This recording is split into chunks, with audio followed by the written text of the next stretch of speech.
ناظرین، منی پور میں انسانیت کو شرمسار کرنے والا واقعہ پیش آیا ہے۔ بعض افراد کی جانب سے دو خواتین کو برہنہ کر کے گھمانے کی شرمناک ویڈیو سوشل میڈیا پر وائرل ہو رہی ہے۔ ایک قبائلی تنظیم نے الزام لگایا ہے کہ ان دو خواتین کی کھیت میں اجتماعی عصمت ریزی کی گئی۔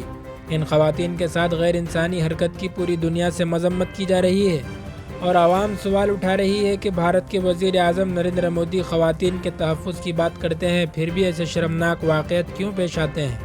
ایسے مجرموں کے خلاف سخت قانون بنایا جائے جس کے بعد ہر کوئی ایسی حرکت سوچنے سے بھی گھبرائے۔ وزیر اعظم نریندر مودی نے اس واقعے سے متعلق اپنے رد عمل کا اظہار کیا ہے۔ انہوں نے کہا کہ اس واقعے سے ان کا دل تڑپ گیا ہے اور کہا کہ منی پور کی ان بیٹیوں کے ساتھ جو کچھ ہوا اسے کبھی معاف نہیں کیا جا سکتا، اور یقین دلایا کہ کسی بھی مجرم کو بخشا نہیں جائے گا۔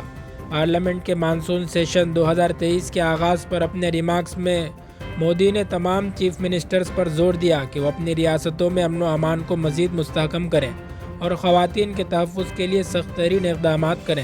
آج جب میں جمہوریت کے اس مندر کے پاس کھڑا آپ کے درمیان آیا ہوں تو میرا دل درد سے بھرا ہوا ہے۔ منی پور میں جو واقعہ سامنے آیا ہے وہ کسی بھی مہذب معاشرے کے لیے شرمناک واقعہ ہے، اور مزید کہا کہ پورے ملک کی توہین ہو رہی ہے۔ 140 کروڑ ملک والے شرم محسوس کر رہے ہیں۔ میں تمام چیف منسٹرز سے درخواست کرتا ہوں کہ وہ اپنی ریاستوں میں امن و امان کو مزید مضبوط بنائیں۔ بہرحال جس طرح اس واقعے سے پورے ملک کی توہین ہو رہی ہے، ٹھیک اسی طرح NRC، CAA یا کبھی UCC یا پھر اسلام پر بیجا اعتراضات کر کے مسلمانوں کو ستایا جا رہا ہے۔ اس سے اور مزید توہین ہوگی، جبکہ یہ آئین کے بھی خلاف ہے۔ ذرا اس کے بارے میں بھی وزیر اعظم کو سوچنے کی ضرورت ہے۔